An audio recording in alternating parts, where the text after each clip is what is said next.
It's another episode of the Underrated and Overlooked podcast. Hope everybody had a great weekend, man. Start to the week for us.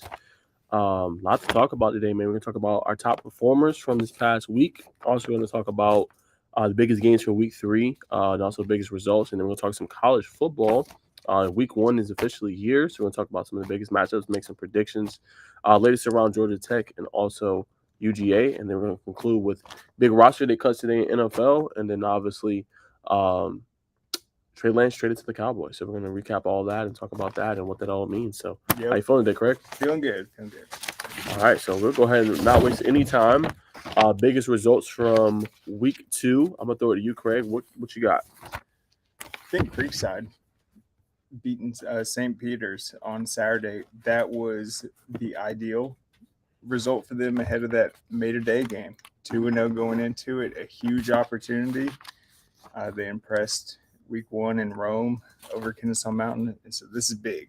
Yeah, I mean 34-15, Morehouse College, St. Peter's out of New Jersey. I mean, yeah, you got some good momentum going into that game against Mater Dei in California. So, I mean, 100%. I think that was a big result. For me, I'm going to go Walton. Big win over Brookwood, 63-15. We saw Brookwood week one in our Corky Kell Classic, them beating McEachin 21-20. I thought that was big. They just seem like they're in a flow. I would use the word just like a machine. They just know where they want to go with the ball. Everything just seems fluid with the offense. It's just like a well-oiled machine. 100%. So with that result, that's obviously, as I said, it's game planning. They know what Brookwood wants to do. They wanted to run the ball. Defense shuts that down, and then the offense, as you said, pick your poison. And you got Cam Lloyd, always open, always making big plays. Wyatt Sonderman, Makari Boterford, Jeremy Hecklinski putting up ridiculous numbers. Hunter Teal, that offense is clicking on all cylinders. And then I think the biggest thing, if you're a Raiders fan right now, is just the way the defense has been playing. They're confident, they're physical. Wendell Gregory's been unstoppable, even when he wasn't getting the tackles for loss and sacks. He's forcing them to hold. He's been all over the place. It's exactly what you want to see defensively for Walton. And they're heading into the bye week now, and they got to be feeling pretty good about that start. No lie. 100% agree with that. That's how you want to start the season. They already accomplished one of their three goals, which is to win the opener. So we'll see how region shakes out. But great start for them, and we'll see if they can continue that kind of hot streak. And then for number two for me, and I'll throw it to you after this one, I think Grayson winning 83-0. I thought that was a big statement. You could tell they were pissed off. And, obviously they came back, week two and kind of made a statement. So they went back into some rankings I saw. Across the state of Georgia. I believe AJC, Recruit Georgia, a couple other ones. So big win for them, obviously. And as we kind of alluded to, Craig, we both said, take that game one kind of as a grain of salt, right? Because we knew how good kind of Walton was going up against Grayson, and that might not necessarily be the full picture of what Grayson is as a team. Because usually Grayson comes out and they set the tone. So I thought that was a good way to get back in week two. Yeah, they were definitely a step behind Walton in that game. That's a ridiculous result. Yeah, the 83-0 pounding over Eagles Landing. So that's big, and I definitely put them back in that top 10 as well. I think Mill Creek's win over Norcross, that's a good result too. Yeah. I expected that game to be close. It was, but they pulled away. And Cam Robinson, I saw this stat, thought it was incredible. Going back to the state championship, Cam Robinson has over 200 yards in 3 straight games now. Say that again. He's rushed for over 200 yards in 3 straight games now. Wow. I mean, that's big time. That is big time, and that's following up your momentum from last year and kind of spilling into the season. So obviously, he won offensive player of the game in week one, and he always credits his offensive line. But I agree with you. That's against Carrollton, North Gwinnett, and Norcross. It's not against any slouch teams. No. So shout out to him. Hopefully, he keeps balling. One of the most underrated players, I think, in the 2024 class. Continues to shine in those big moments. Another result for me, Northside Warner Robins win against Peach County 28-17. They have played really, really well. They got North Cobb on the schedule pretty soon here. I think their last non-region game this season. So I think that'll be really, really interesting to see how they come out. But yeah, once again, obviously it's not a region, but we'll see how Peach County bounces back after their first 2 losses. But I thought Northside Warner Robins just continue to set the statement that, hey, they're here to play and they're going to be competitive. Absolutely. They are a top 10 team in my book, and that region's going to be really exciting. And Northside Warner Robins, guess who they play this week? Who they got? Warner Robins. So Ooh, that's a big, that's a good. yeah, Yeah, that's a big they one. just beat Peach County. Now they'll play another Middle Georgia powerhouse. That's their biggest rival by far. The Eagles against the Demons. So, how about the biggest result for a team that lost that we might not have expected to lose? What you got? Ooh, well, I think it was Kennesaw Mountain losing to Campbell. Campbell was a one-win team last year. Kennesaw Mountain 7-3 last year. They were in the poll. That's a huge result for Campbell, and very interesting for Kennesaw Mountain how they're going to respond to this 0-2 start. Do you Uh, think that's just not to cut you off? Do you think that's just indicative of their team? Because I mean, like we kind of came in with hopes, like hey, Kennesaw Mountain's going to be pretty good this season. They got a lot of talent. Michael Bell's coming back. Quarterback is another year as a starter. Nayland Scott, top player in 2026 class. What do you think that just means as a grand scheme of things for Kennesaw Mountain? I think they're still too one-dimensional, and Campbell had the game plan with Jeff Phillips. So, what's the game plan? Kennesaw Mountain is a pass-oriented offense. Campbell happens to have two great running backs. They did their thing running the ball throughout that game. They probably loaded the box, or not load the box. They just the opposite of that. Actually, they probably just brought in like nickel packages, knew that Kennesaw Mountain would struggle running the ball, and then just played the time of possession. And so that they got the win. I think it was just a matchup issue. And then what about Marietta beating West Forsyth by 1 point? It was kind of interesting. That is because I mean you have week one West Forsyth kind of setting the statement against Cherokee Bluff, blowout win, and then they played them tough. So I think that just shows that West Forsyth's going to be a team that's competitive. Marietta gets back to 500. The true test for Marietta, I think, is going to be this upcoming week. Obviously, one of our games I'll say in a little bit, but I thought a great game from both teams, and it kind of came down to it, and really really exciting. So I think it just shows that I think West Forsyth is going to be better than most people think. Yep. And then West Forsyth will play North Forsyth this week. That will be a good rivalry. I think they'll bounce back from 100%. that. There were some other ones. I mean, the Buford game, another close one. I think that's really interesting. 10-7. They've only allowed 7 points, but as I said yesterday, Buford fans understand we got to see that offense get going. Yeah, there's so if you're many going to win the state title. playmakers. KJ Bolden's gotten a lot of catches. Where's the run game? Where's the offensive rhythm? Are the opponents that good? Maybe, but I just think in terms of an offense, Buford's got to find a rhythm. We knew the defense was potentially going to be a little ahead of the offense to start the year, but I think in these upcoming weeks, we got to see it. I think a thing I learned too over the past weekend too with Buford is that obviously all these guys can play. The Devin Williams, the Jordan Allens of the world, the KJ Bowdens of the world are superstars and things like that. But I think what really stuck with me is that Buford does not have a true wide receiver. And when I said I mean a guy that's just naturally a wide receiver, not an athlete playing receiver, not somebody that's good at everything playing receiver. I mean a natural receiver. Like you go look at other teams, for the most part, like they have natural receivers. Like they know, I'm not saying they don't know, but they have a good knowledge of what they're supposed to do, and it's just kind of like natural for them. And I think that's a little bit of what we see too. Now, obviously, these guys are just spectacular and they could just make plays.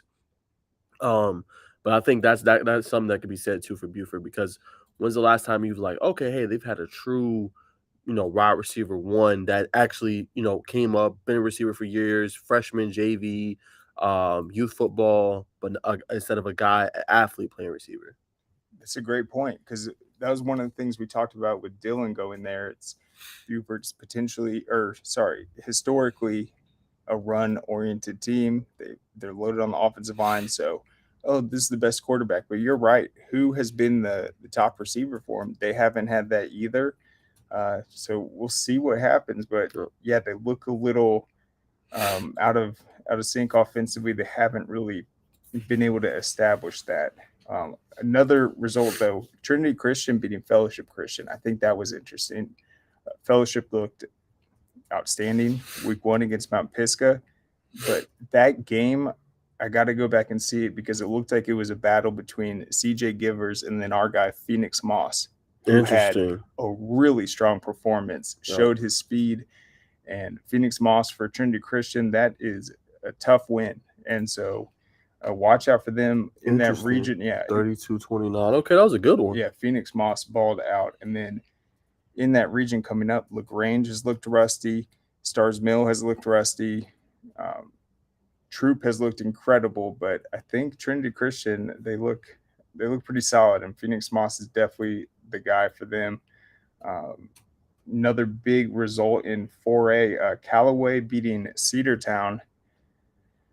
That says a lot about them. We know how tough Cedartown is, and I think Callaway plays Troop next. So we'll see Interesting. how does Troop match up against Callaway versus Cedartown. That will give us a good look at who really is the team to beat in 4A. For sure. And I think the last result for me was just Cartersville beating Jonesboro 24-13. A really, close game there towards the end. I thought Jonesboro played them pretty tight. Cartersville was going to be the team to beat, I think, out there in 5A, along with a couple other teams. But Jonesboro came in there, gave them some good competition, and they played in a tough region. They got Hiram, Calhoun, Cass is in there. I thought they did a pretty good job, and they got another big matchup this upcoming week too. Yes, I think that's good for Jonesboro to schedule that game. We know how good Cartersville's skill players are. Insane speed. Oh. And now they're going to be playing a Woodward team in the region later on. I think going up against Cartersville, matching up with their weapons, that would certainly prepare them for that region. 100%. But that's our biggest results for the week. Appreciate everybody tuning in. Use that chat box down below. Make sure you like, comment, and subscribe. We're going to get right into standout performers, from week 2. I did an article on this player, KJ Smith. Craig, I don't know if you knew this, but my daily dive, I said, man, it's incredible what he just did, right? 7 touchdown passes, a school record, beating Robbie Roper's previous record of 6 touchdowns.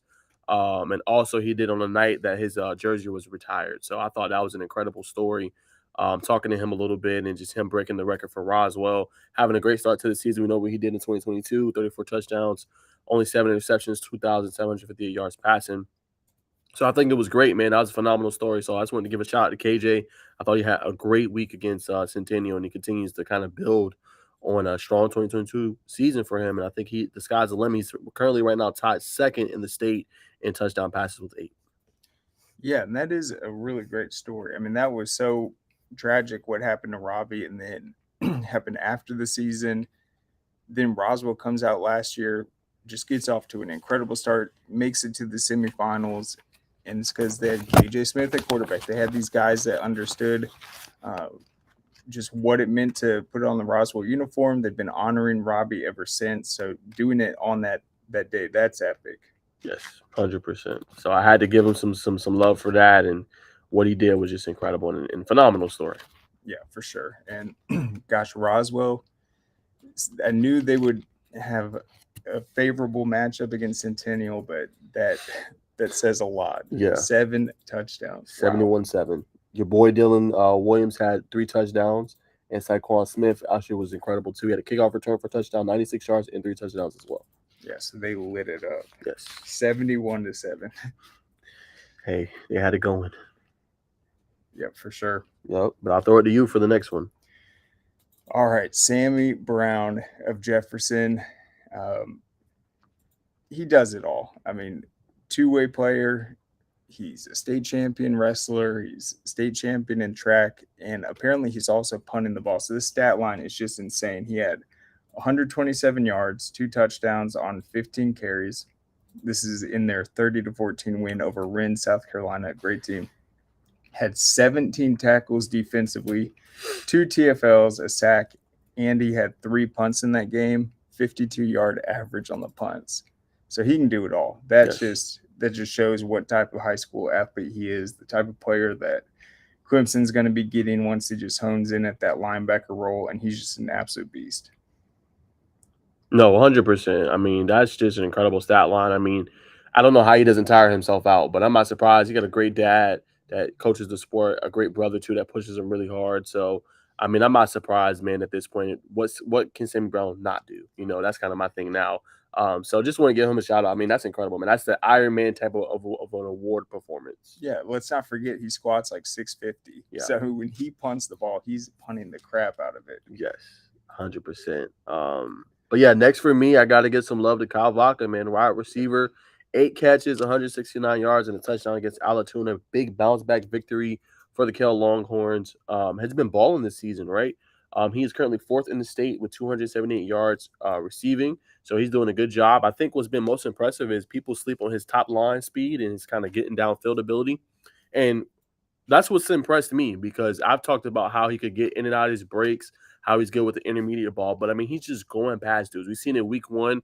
I mean, he went past four-star Jalen Crawford, five-star Mike Matthews, like it was nothing. And whether you say, oh, it was a miscommunication, I mean, he still was able to get past them and go for a big touchdown. He did it again this week, over 70, 80 plus yard touchdown for Kyle. So I mean, he's just lighting it up, man. And I mean, obviously gotta get some love to Kamari Nix because he's not playing his natural position. He's really running back slash DB, but he's playing quarterback. He's throwing some good balls. But I mean, if you just look at that replay of that play, him, catching the ball and he just separated from the defender like it was nothing. So I want to give him some love, man. He's continuing to tear it up this season and doing a phenomenal job. Yeah, he's so good at stacking the defender. So once he gets by him, he really just puts them in his tail. And so both of those plays, we thought they were really good top 10 level plays, but it's almost like he's getting too open. He's making it look too easy. Right. But that's exactly what you want as a quarterback. Once they stack them, it gives the quarterback a clear spot to throw to, and then Kyle just goes and gets it. So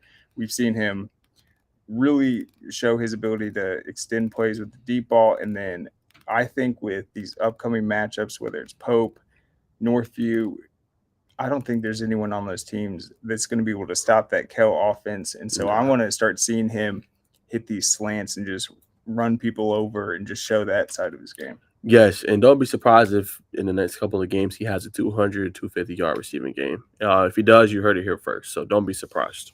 Yep.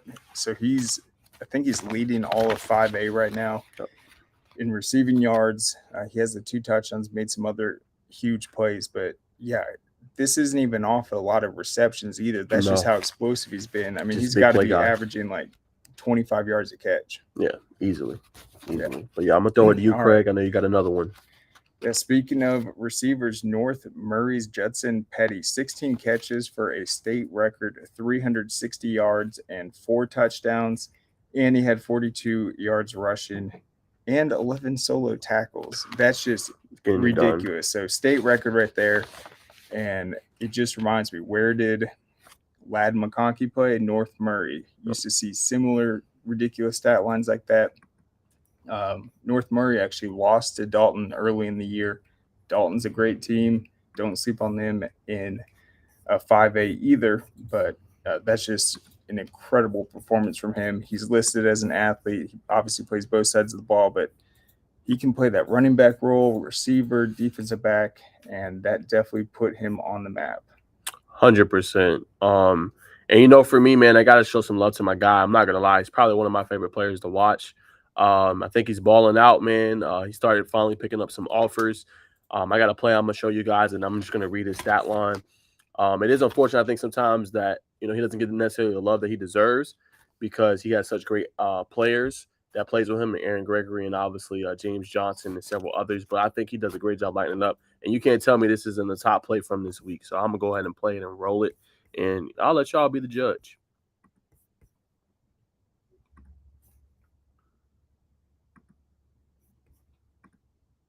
All right, now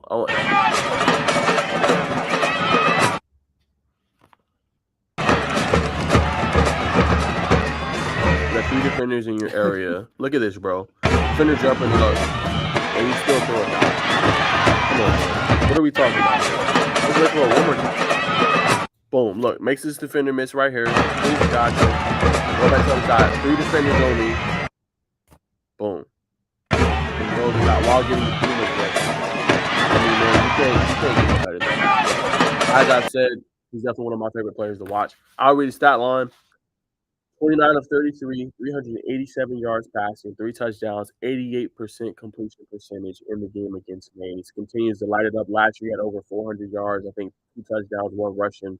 So, as I said, as long as he stays healthy, man, and he continues to, just be able to throw the ball. I mean, he had a great 60-yard deep ball to Aaron Gregory as well. I mean, I think he can make every throw. What really impressed me from his performance is that he's not just sitting in the pocket waiting to sit like a sitting duck.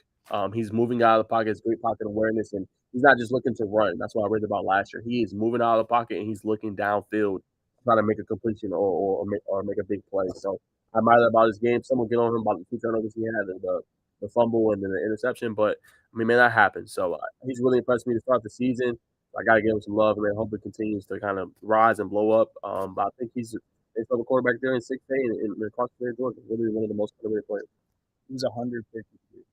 Yeah, it was. It was 150 degrees. It was. They're coming after him. We know how good that Mays defensive line is. The Georgia commit, they're getting after him. And 29 of 33, watching the game, you couldn't even tell. He made it look effortless. Like, even though that stat line's ridiculous, I feel like he can play even better, which is crazy to think Scary about. too.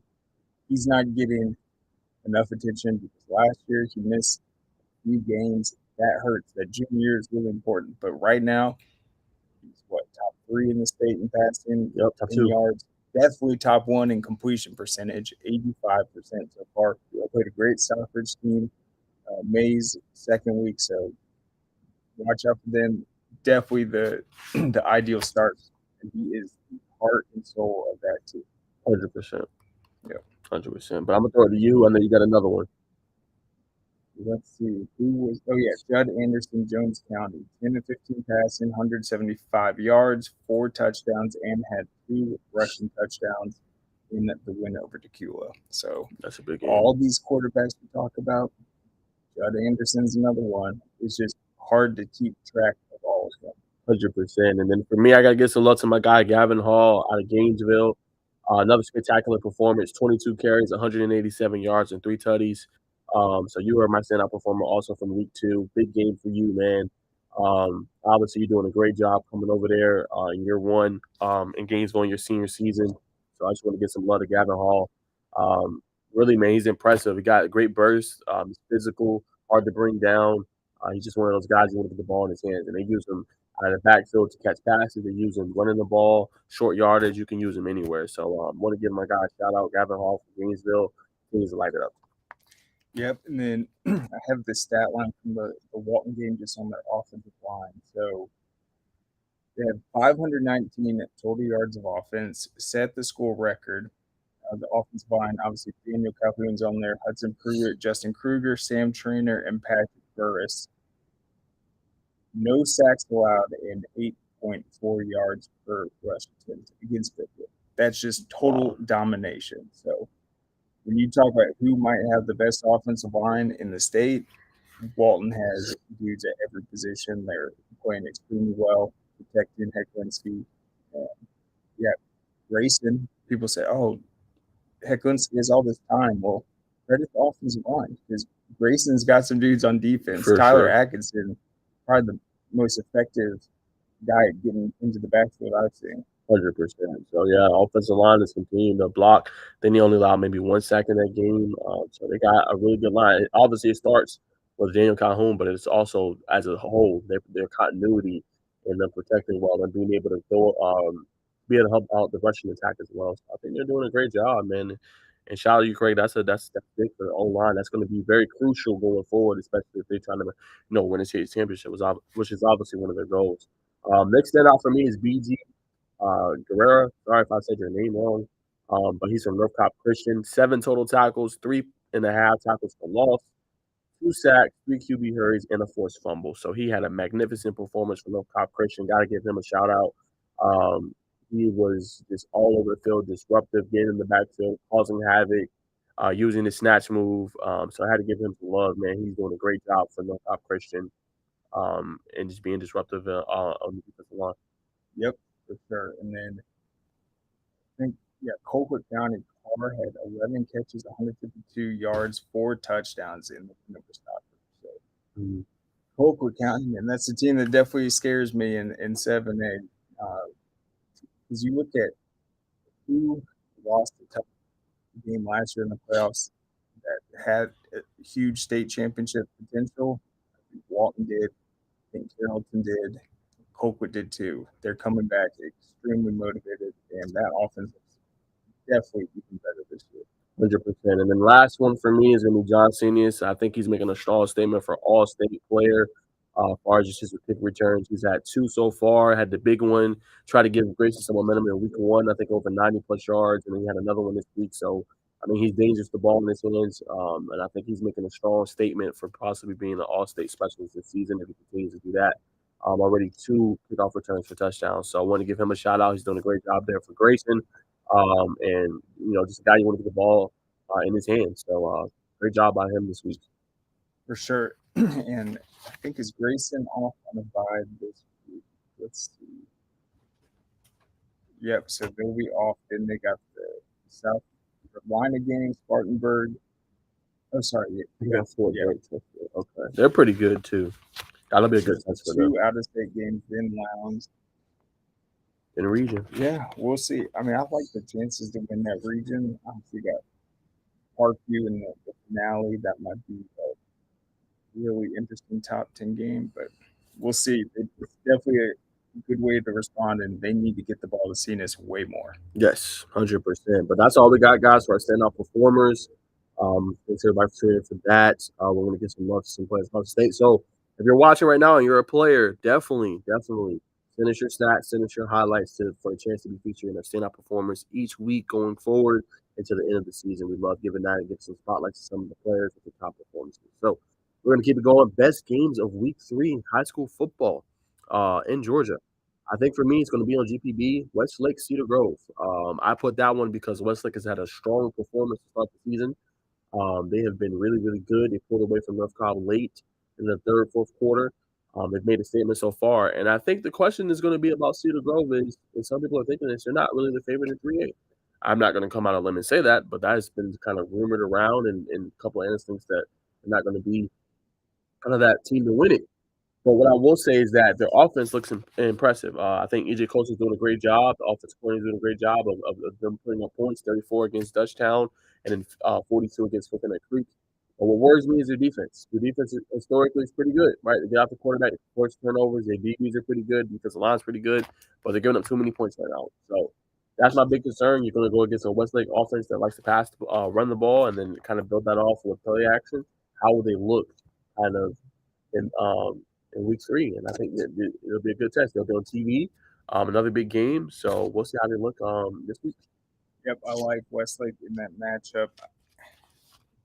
We typically see Cedar Grove's defense just get after it. Their secondary is always loaded, but they always have guys up front. They're giving up way too many points, and then Westlake's offense is the real deal.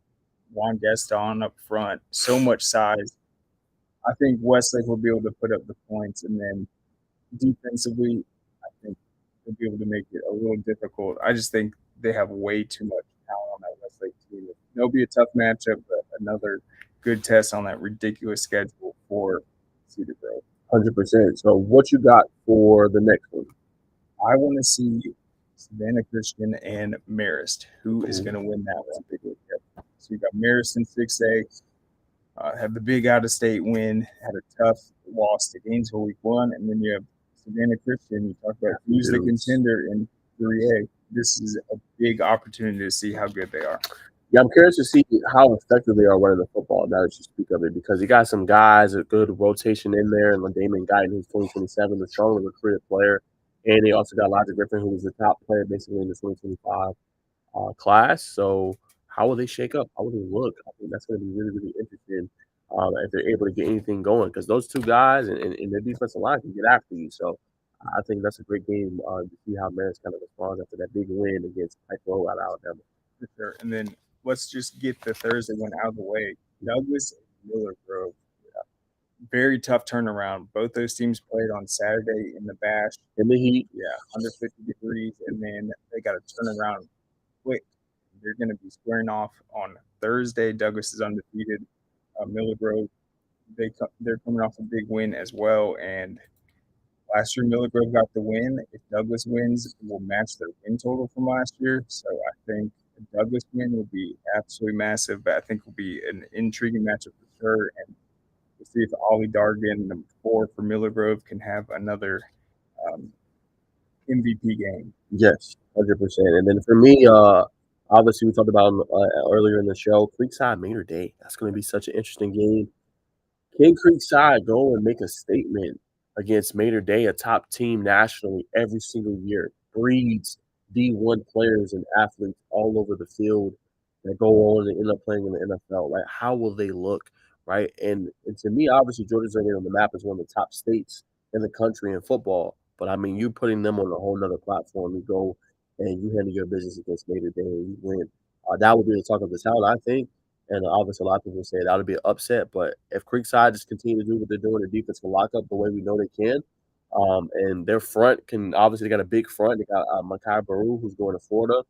A couple big guys up there, 57, 58, 56, can really block. I think that's going to be interesting to see, man. So if they come out there and make a statement and win, I mean, I think that just be next level to show that, hey, Georgia football is the next level. We already got 4 teams ranked nationally right now: Buford, Carrollton, Langston Hughes, and now Walton. So it'll be a good test. Yep.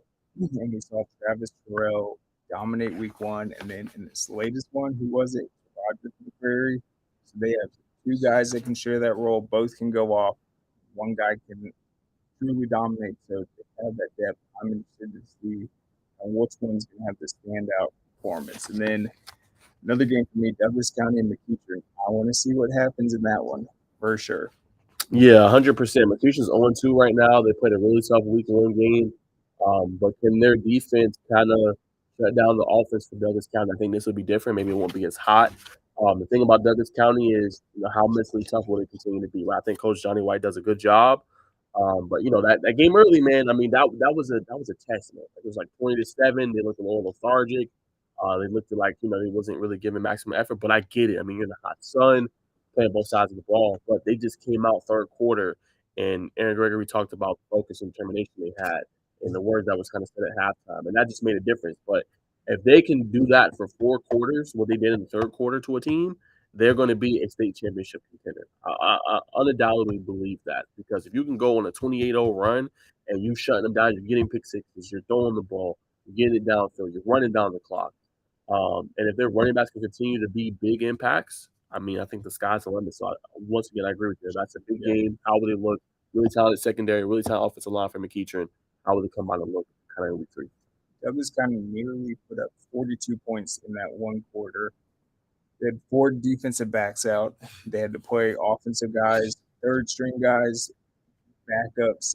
And then Mays brought in their defensive linemen to play quarterback. You can't game plan for that. It's not X's and O's anymore. Yeah, it's putting the biggest guy in the quarterback position specifically so he can just run downhill and truck guys. So the fact that they were able to come out of that game, fight, and get the win, I mean, there was a lot of adversity. I think things might go back to normal in terms of the X's and O's this week, and I think they'll be very confident. You mentioned Aaron Gregory, those playmakers. So many young guys on that Douglas County team too. 2 games under their belt this season. I think they'll be ready to go, and we haven't seen them peak yet. So watch out. No, definitely not. And then our game that's going to be televised, obviously talked about Westlake City Grove, that's on GPV. But on Peachtree TV in the late news first half, I think one of the best games of the week, Carrollton versus Rome. That's going to be such an electric game. Carrollton still comes in ranked nationally, as I said, 1-1. Rome is 2-0. Joe Wilkinson had a great play against their week 2 matchup, a 90-yard pick six. He's just a next level kind of player for them. He does a great job in the secondary. He won our defensive player of the game week 1, against Cass. So how will they look? And I think that's going to be the challenge, right? That Rome defense against that Carrollton offense, right? How is that going to look? Because Rome does such a good job. They shut out a really good offense in Cass, right? Cass is only 2. I mean, you got Jacoby White, Devin Henderson, Barry McWhorter, good offensive line. They shut them down pretty much, and it was forcing turnovers early. 3 turnovers in the first quarter in week 1. So how will they look against Carrollton, who has Caleb Odom? They got guys that can throw at you. Bright Takes probably return later in the season, but a good backup running back they got right now too, Juju Lewis. So that's going to be such an interesting test to see. And Rome can really make a statement if they go in at home and they can beat Carrollton, and they can really say, hey, we're not playing here in 6A. We're trying to be a contender. We made semifinals last year. We got Reese Fountain. We believe in our team. We got Tanarius Stallings. We're here to compete. I'm very excited for this matchup. So how is Rome's defense matchup against Carrollton. Can they disrupt the timing? Will Carrollton be able to run the ball, set things up? And what is Reese Fountain's mindset going to be in going into this game? I think that's really interesting. I mean, he's 4-year starter, played in a ton of big games. They played Carrollton last year, one of the few losses. I think it's a big opportunity for him. I don't think he's going to shy away from it. Just and then he's going to be going up against the number one quarterback. So I mean, this is a huge opportunity for him. And then the Rome defense shut out week one, basically shut out with only week two. They gave up a late touchdown during the running clock. So no one has been able to have success on the third down situations at the goal line, and that's something that Carrollton typically excels at with usually. So it's just a great matchup. But can they create turnovers 100%? That's going to be huge. Yes, and then a game that's not getting talked about enough, I think, is Buford and North Cobb, right? As we mentioned earlier, we know how good of a defense they have, right? They forced 7 points in 2 games, right? One was a nationally ranked opponent, shut them out, and then only 7 points against a really good Mallard Creek team. So I feel like defensively, they're playing some of their best football, right? Have they peaked yet? No, but they're playing some really, really, really good football. The question is, can they get that offense going? And North Cobb always plays Buford tough. Whatever you will say, I think that's one of the rivalries also in our sport, in high school football. They've played each other so tough, and it always seems to come down to a last possession or in the fourth quarter, a turnover, or a big play that end up being the winner. So in North Cobb with Shane Queen, David Estiemi, who's going to Clemson, Nick Grimstead, and crew, Elijah Lee going to Coastal Carolina. Can they come in there and get a big win against Buford? I think they're at home because they were on the road last year. So can they beat Buford? Can they kind of set the tone and also make a statement win as well? Yep, North Cobb, their defense will make it tough for that Buford offense. But what does North Cobb like to do offensively? Run the football. They're one of the best backfields in the state. Their game against Westlake was really close, ended up getting away from them, had some mistakes, but they're coming off a bye week. You know they've been watching that film. They're familiar with Buford, what they do. They're going to try to find ways to just throw them off their game offensively. And Buford's offense, there's obviously film on what's been working on slowing them down. So can North Cobb replicate it? Can Buford make those adjustments? I think it will be extremely close, and the key will just be staying within striking distance. 100%. And the last one for me is going to be Dutchtown Jonesboro. I think Jonesboro had a good game against Cartersville. Dutchtown had a strong start, lost by 1 point to Cedar Grove, but rebounded. Both teams are 1-1. So I think that'll be interesting. Jonesboro, I believe, is at home. Oh, no, Dutchtown's at home because it's in Hampton. Yeah. Dutchtown's home. How would Jonesboro look kind of in week 3? Can they make kind of a good game against Dutchtown, who's a team, a perennial contender in 5A? Yes. Huge matchup. Dutchtown is, for some reason, very, very underrated this year. They were, I think, undefeated last year heading into the playoffs.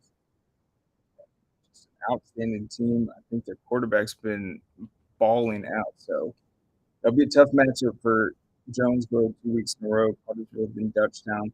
Then my final 2 games, Collinsville Brookwood. Then Collinsville make that statement. And then you got GAC Pace Academy. That'll be a little interesting as well. And then Creekview and Calhoun. We have a 2-0 Creekview team that's looked really good.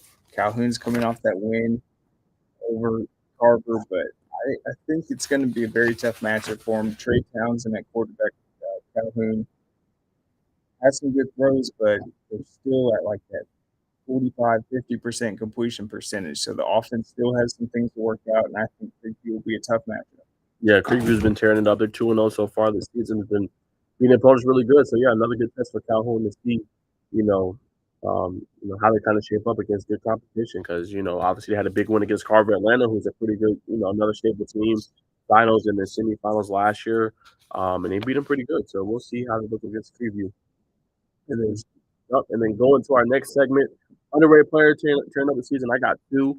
One is going to be Darnell Kelly for me. Picked up a trio of offers, 20 for 35, over 300 plus yards, 5 touchdowns. Picked up Middle Tennessee, Eastern Kentucky, and FAMU.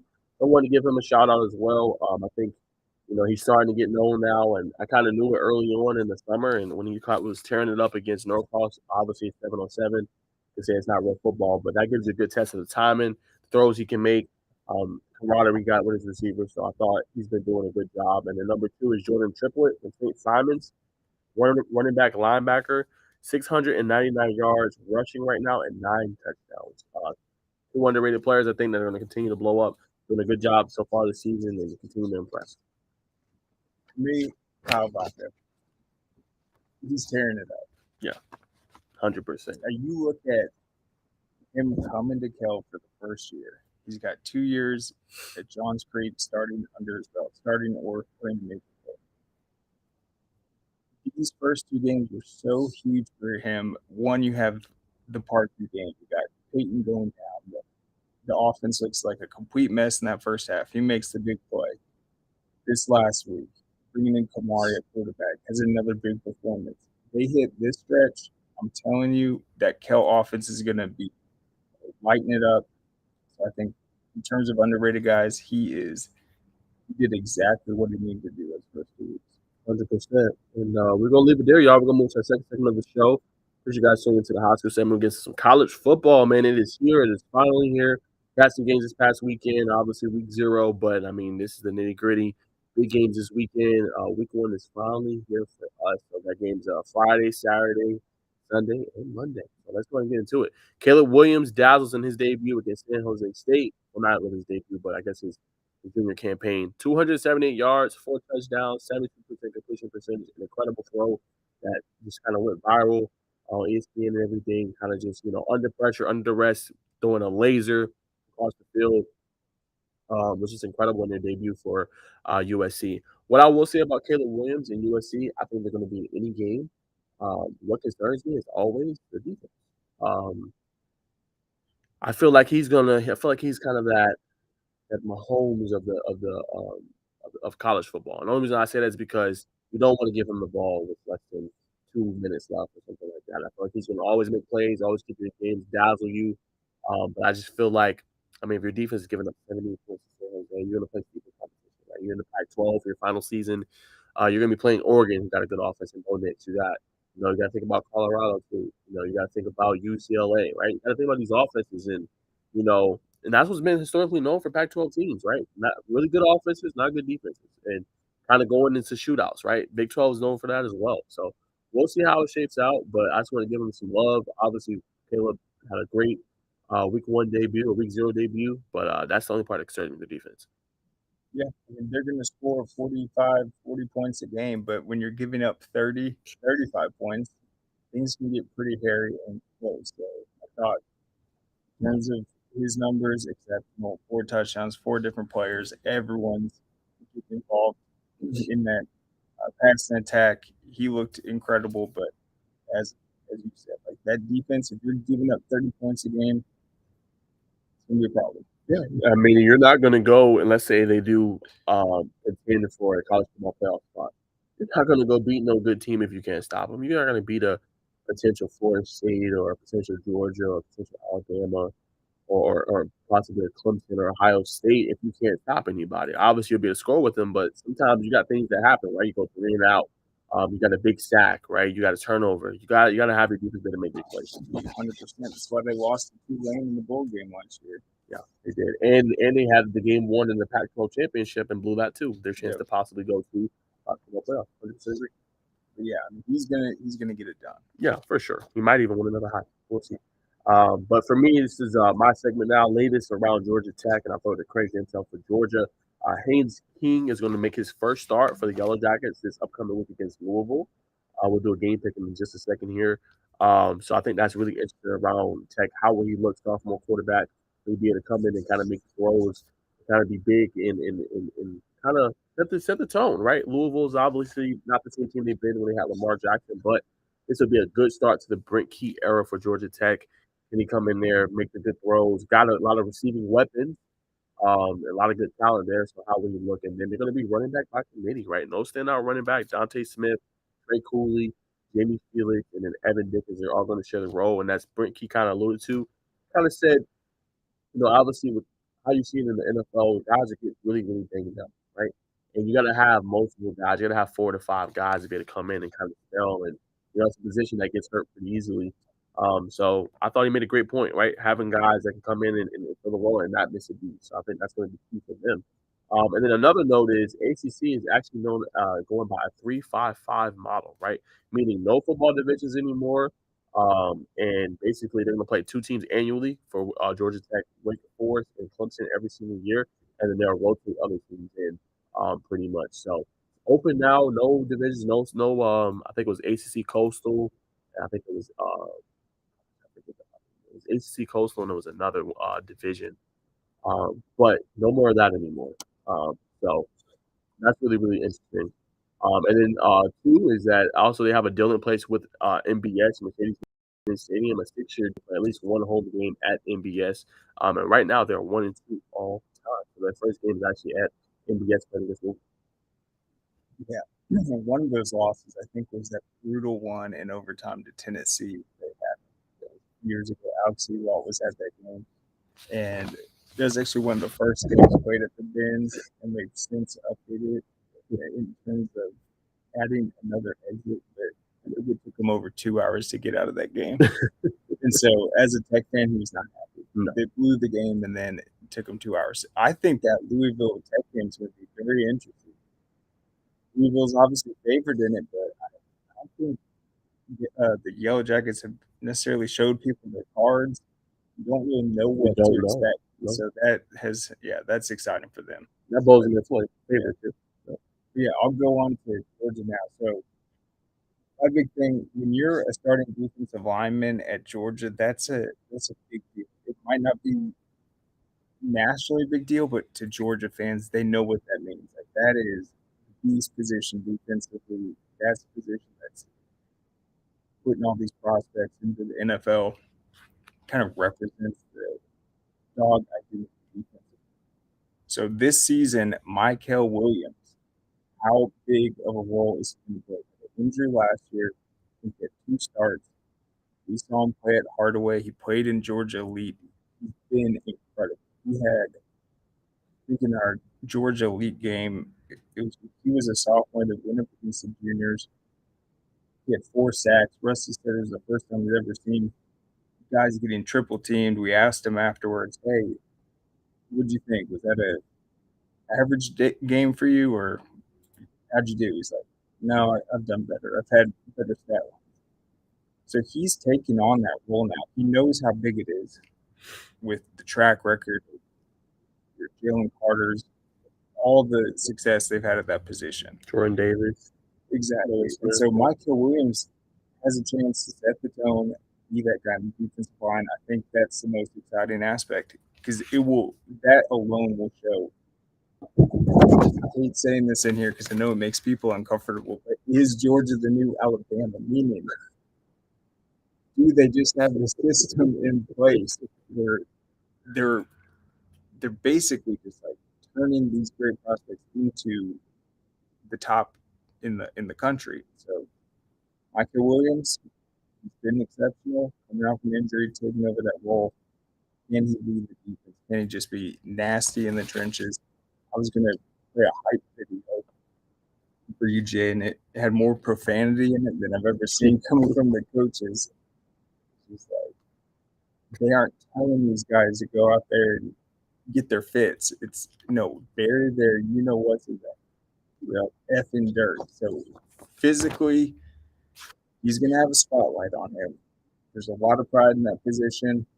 Been working with Chuck Smith, one of the great pass rush coaches. So huge opportunity. I mean, look at a guy like Geno Atkins too, coming up through Georgia. I mean, he became the highest paid defensive lineman in NFL history. So the opportunities there. Michael. And then I also thought it was interesting. Kirby Smart after the quarterback battle. Now he's saying, "Oh, Carson Beck, he could have been our starter all these years." That's pretty funny. That's pretty. Yeah, that is cool.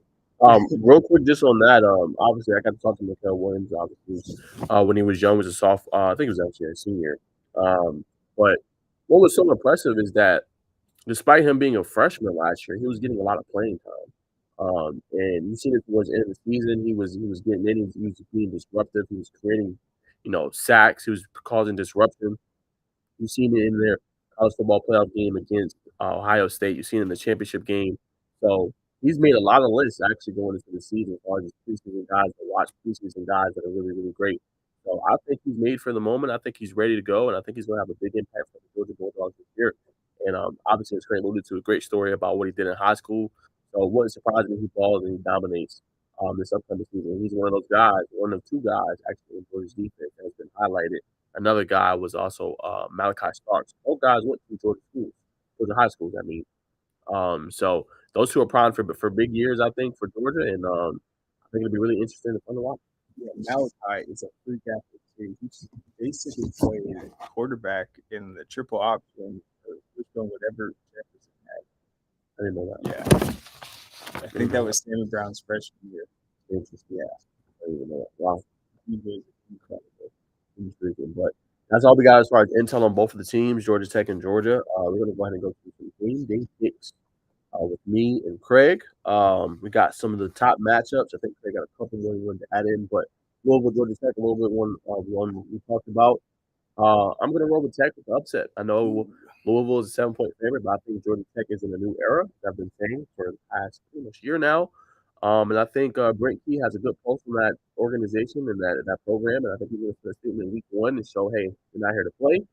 It's kind of similar to what head coach Mike Norvell did for Florida State, right? A program that historically pretty great. We know how good Georgia Tech was back in the 80s and 90s.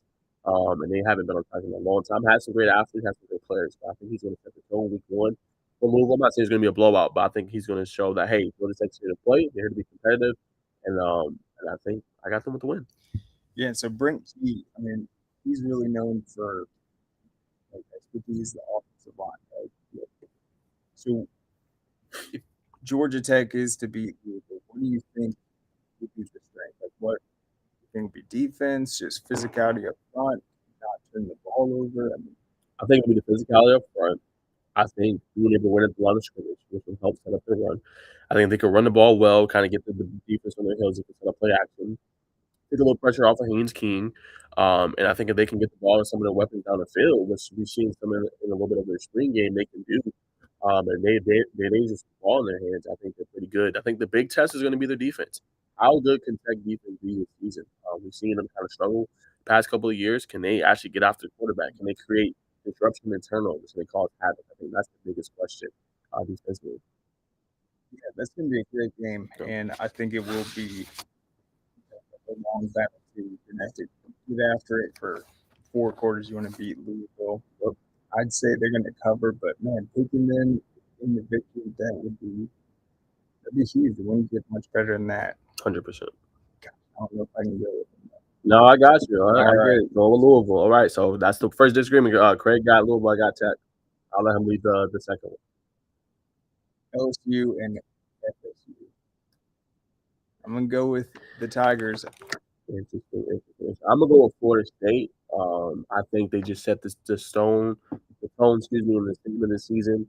Obviously they won a thriller week one against them in the Mercedes-Benz Superdome in Louisiana, but I think Florida State is just not here to play. I think Jordan Travis is a Heisman favorite for some people, and I think he's going to have a great season. I think this is a team that's talented and they're doing a good job in recruiting, and I think they are back to contend. I think so. I think it's going to be them and Clemson for the ACC title. So I got to roll with Florida State. Yeah, I thought about it. I like Chip Kelly. I thought they did a good job last season, but I think you're right. In terms of FSU, like, this is their opportunity to take back the ACC, and so they're definitely going to come out motivated, playing well. But 100%. I'll be an SEC homer. Pick LSU. And then the next matchup, we got North Carolina, South Carolina. I'm going to roll the ACC again against SEC. I'm going to roll with North Carolina. I think a lot of people have questions about Drake May, but I think he's a top player in the country. And I think he's right up there when we talk about top drafters going into 2024. And I'm going to roll with North Carolina. I think they got a good roster, a good team. They're deep. And I think they're going to cause a little bit of problems with South Carolina. And as we all know, South Carolina likes to have slow starts to the season. Yep. I think that's going to continue. Yep, exactly what I was going to say. South Carolina looked great later on, but obviously not early on. So I think in terms of coming out, I would pick UNC now. Yeah, I think that's one we in agreement with, and then we got another big one, TCU, Colorado. I think TCU is a 21-point favorite to beat Colorado. And Travis Hunter said he thinks, he's obviously a top player, Heisman. I think he did a rating for top 3 players in the country. He put himself, Shador Sanders, and then Caleb Williams top 3. So very bold, but I think he's going to be incredible. I can't wait to watch him play. I seen him play obviously when he was in high school, and I mean, you just talk about a guy that just do everything, both sides of the ball, elite, tough to cover, and I think he's gonna play both sides, obviously, for Colorado, and I think it's gonna be interesting to see. Some people have said Colorado has the worst roster in college football. You got some analysts saying that, so we will find out. This will be a good test, but I'm gonna roll with the upset again. If you guys don't know by now, I love upsets, obviously. It gets me kind of going. So that is my thing. I love picking upsets. I've had a couple I picked against Alabama the past couple of years. No offense to you, Graham. I had LSU beating them, and then I had Texas, and Texas got pretty close. So we'll find out this year. But I'm gonna roll with Colorado to beat TCU. TCU just has so much other players. No Clinton Johnson, no Max Duggan. I think they lost up to 12 or 13 of their starters from last year. I still see it.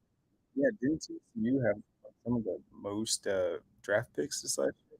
I think so. I think it's right behind Georgia. Yeah, that is tough to pick Colorado to. I mean, we thought we didn't know much about Texas all the time, and we have no idea what Colorado is going to look like week one. Mm, I think Colorado will be a tough place to play this year. I think the home games are going to be insane. I definitely don't have anything in terms of TCU that makes me want to pick them. I think they might have like the hottest cheerleaders in the country, but I'll go with TCU in that. All right, Creswell with TCU, and then what other matchups you got that you're looking forward to? And that's 4 so far. Yeah, that's 4. So I like UNC in that. Let's see. Potential upset. One thing I will say too, don't sleep on the Sun Belt. Obviously, I see it for like every year there's a team, whether it's a Southern, whether it's a Coastal Carolina, you can throw Georgia State in there. They always play teams tough. I think so. Don't be surprised if you see upset from the Sun Belt Conference, a team going in on the road or even at home. They always look they play against Power Five well. So that will be a conference I look out for. What do you think about South Florida and Western Kentucky? Speaking of, I'm gonna go Western Kentucky. Yeah, I think that would be a great game. I'm interested in that. Yeah. Let's see. Western. We got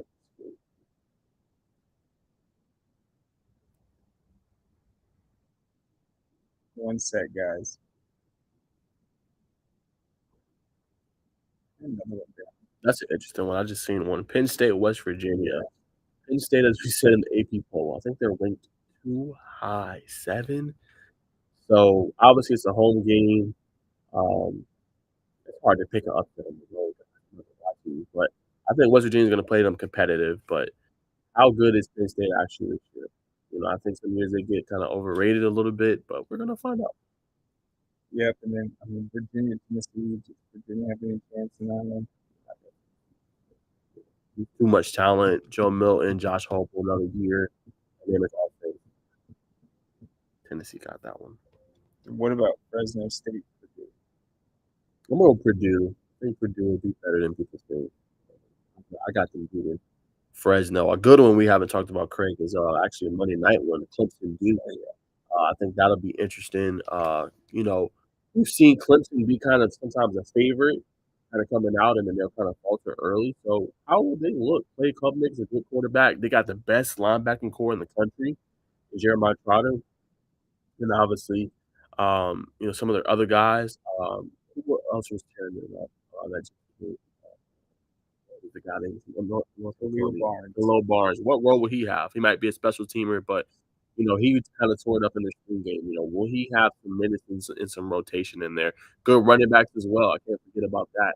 And Will Shipley and some of the others. So it'll be interesting to see. I feel like the last couple of years, ever since Trevor Lawrence kind of left, the quarterback level hasn't been where it needs to be. offense hasn't looked where it needs to be. So how will it look this season? I think is the biggest question for Clemson. I think they got a pretty good roster. So how will they set this on against Duke? And Duke's gotten some good recruits lately. Yeah, they're going to want to come out offensively. Their offense was horrible last year in that Notre Dame game and some other outings. Defensively, I think they'll be fine. All the pieces you talked about that came in, they've been recruiting defense heavy, but yeah, can they get the offense going? I think that'll be a 40-20 game. I think they're going to dominate that one. What's your score prediction on UGA against UT Martin? Do they put up 60 or 70? I think last year, what they put up was like 56-0. I mean, they'll probably be like 50 or 60. I don't see Georgia struggling. I know they have a lot of injuries going into this game. I don't think Lawson Lucky's going to play ankle injury. Lad McCarthy's going with a back issue. They got some injuries, but I mean, they're at home, just won back-to-back national titles. I mean, I think they set the tone. They're going to run the ball. They're going to be disruptive on defense. They're going to be too much for Utah. I think they set a Yeah, how much was that check for UT Martin to go in there? probably pretty. I mean, you accept it. I mean, it helps your program. You know what I'm saying? Usually, when teams actually come in and play, they're paying you pretty hefty. So yeah, if I'm a wide receiver, I'm looking back at that Sugar Bowl film, and I'm gonna have my head on the swivel. yeah, you have to. That's what was on bowl. Yeah, he hit it like that in his kind of final season of football. What do you think his role will be this year? Another Kind of just that tone setter for Buller, you mean? Yeah, just this tone setter. He obviously showed it last year. He's going to be physical. He's going to come back and late hits, and he's going to be kind of that quarterback in that defense, man. So I think he does the same thing. You knock out an opponent, you're the new fan favorite. The dogs aren't playing around. No, they definitely are. Literally, they're like, "Oh, that was awesome. Do it again." 100%. But any other games stand out to you, Craig? No, I'm That's it, right? excited about the Tech one. To be Yeah. honest with you, let's see if they can get the big victory. Yeah, I think it would be an interesting week one. Yeah, can't wait to find out. I think there'll be lots of upsets. For that sure. We don't even see on our radar. For sure. So you guys keep it locked. We'll update the results next week, obviously, along with football. It'll be week 3, and then we'll have a week 1 reaction as well. And the NFL football is right around the corner, guys. So that actually starts next week, next Thursday, Chiefs Lions. So we'll obviously play that game too. We'll talk a little bit about that one. A fellow Chiefs fan here in Craig. So we'll see how he's feeling going into the season, especially after the roster cuts happen today. Later, I think at 4 o'clock. So stay tuned for that. And last segment, a couple more things we'll talk about. Final cuts for NFL roster. I think for me, real quick, some quick notes. I think Philly will have a deep cornerback group. Eli Ricks looks really good. They got obviously drafted Keely Ringo. They brought in Isaiah Rodgers from the Colts. I think they're gonna have some really good guys kind of coming in, and I think they're gonna be very, very deep in what people think. I think secondary wise, they're gonna be good. I think the question with Philly, how good is the linebacking core going to be?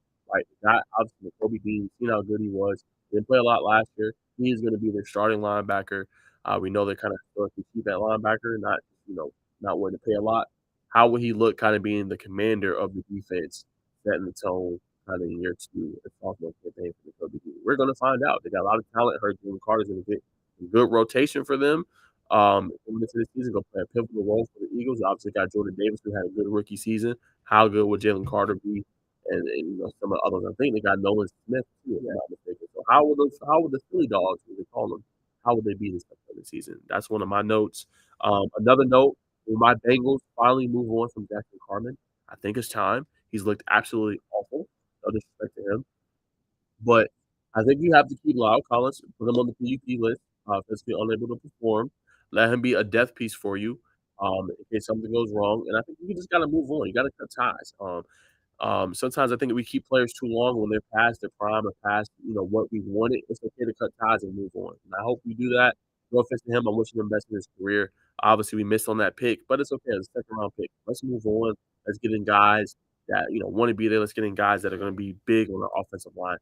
Another thing I don't get, why did we not draft Ron Jones, right? He is, I don't know if you've seen his preseason. 1 QB hit. I think he had over 200 plus snaps. He's been a staple in the Browns offensive line. I don't know why we didn't get him from Ohio State. If anything, I get we got Miles Murphy. You want more depth. You want more pieces there to kind of help you out at the defensive line position. But why would you not go get either a tight end or a left or right tackle? Worst case, if he doesn't play year 1, you know Jonah Williams is on the kind of his last year deal, right? You're not gonna give him extension. The worst case is you've got another guy that's there.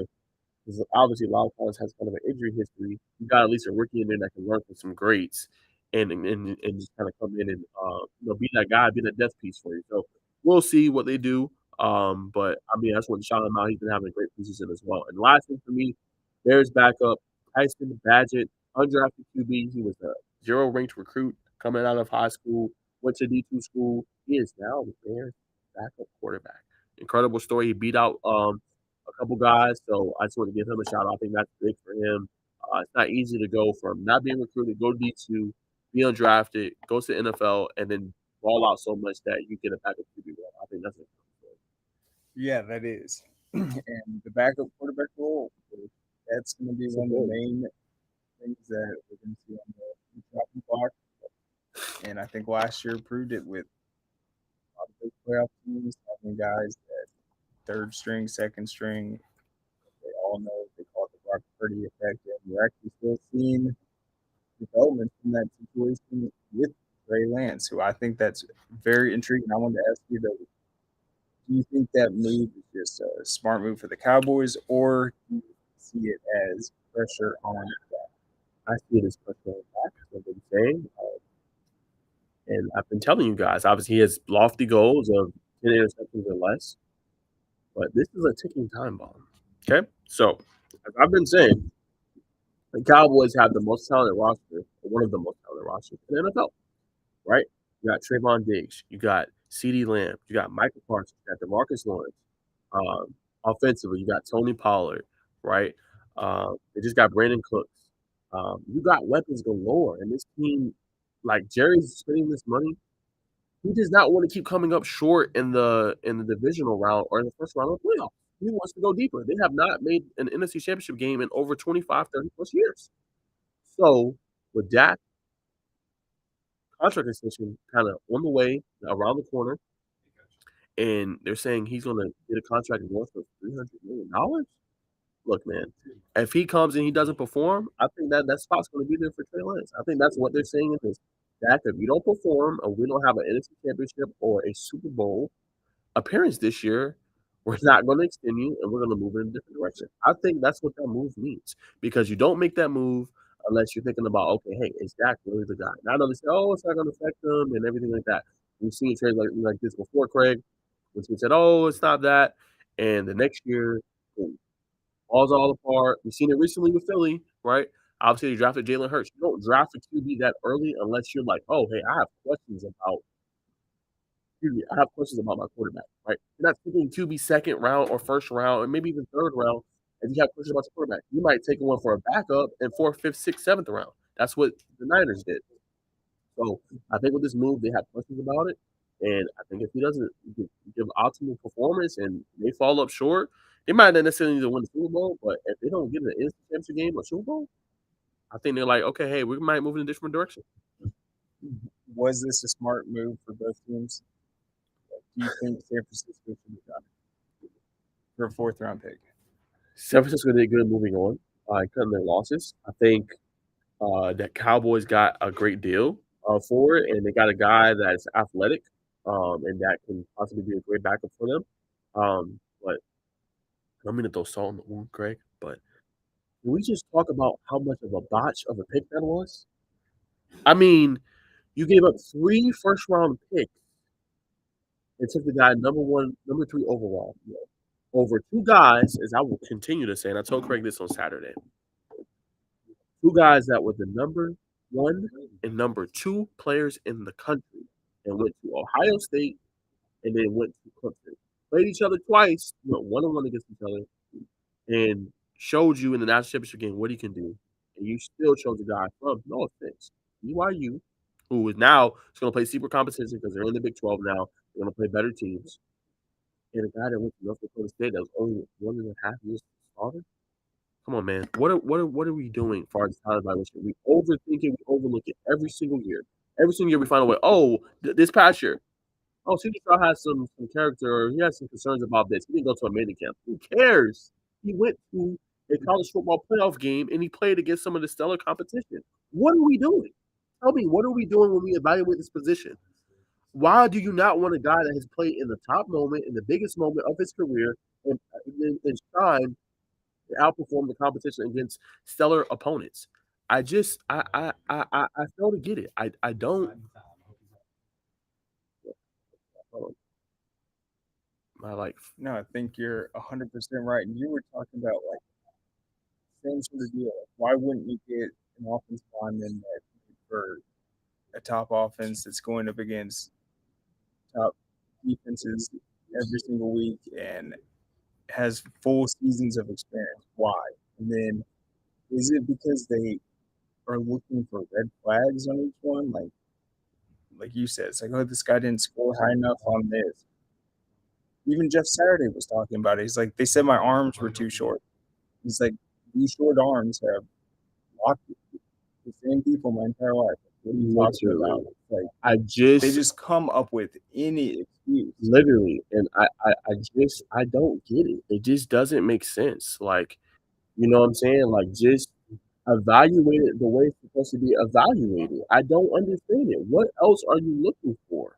I don't get it. And then it just throws salt on the wound and just continue to not use, what's blatantly proven. Yeah, I don't get it. And it baffles me because these great talented QBs are taking 10th and whatever when that shouldn't be the case.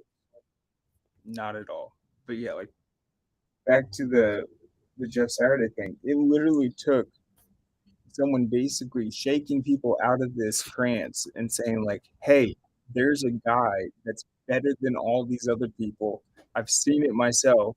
He beat them all in the drills. He beat them all during his college career. Take a chance on him." Like it took someone literally going up to a front office and saying, What are you guys doing?" Like, Yeah. so yeah, it's I I don't don't get it get it. either. Yeah, they get too fancy, and They do. They do. when you say overthink, are they looking for reasons to devalue someone, or are they It, overthinking it by it what? goes back to your point and what you brought up, which I think is very, very important, Craig. People look for reasons not to say a player is great. We look for reasons to say why the player is great. And I think that's the biggest thing. They look for the most minuscule or minute detail to say, hey, this player should not be our franchise quarterback because of this. Oh, he missed one meeting. Oh, he came late to this, or this happened. He didn't go to a camp. Who cares? If the guy checks every single other box, why are you evaluating him in that light? I don't get it. But nonetheless, we digress. As I Yeah, said, they botched the pick, but good for San Fran to get the move on. Great pick in the midst of relevant pick getting Brock Purdy, and now you got Sam Darnold as your backup. But I mean, it just doesn't make sense. But we're gonna find a lot about the Cowboys this season, as I said. I know Graham has come for me and said Dak is the guy. I just don't think he's that guy, and I think the Cowboys are continuing to make moves to show, hey, we kind of have some concerns about our QB, and they're going to find out this season. As I continue to say, they have one of the most talented rosters in the NFL. Only other roster I might put above them is Philadelphia. That is it. And then San Fran. It's actually third. Philadelphia, San Fran, and then I will put Dallas. They have a top three roster in the league. There's no reason why they shouldn't be in this championship game competing and continuing. No reason.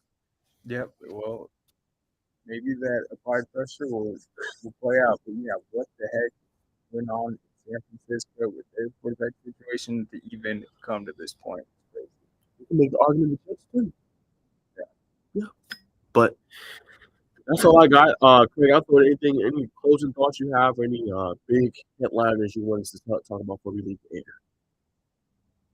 Well, I guess we'll have these final roster decisions this afternoon, and we'll see. I think I'm also going to look at kickers. That sometimes baffles.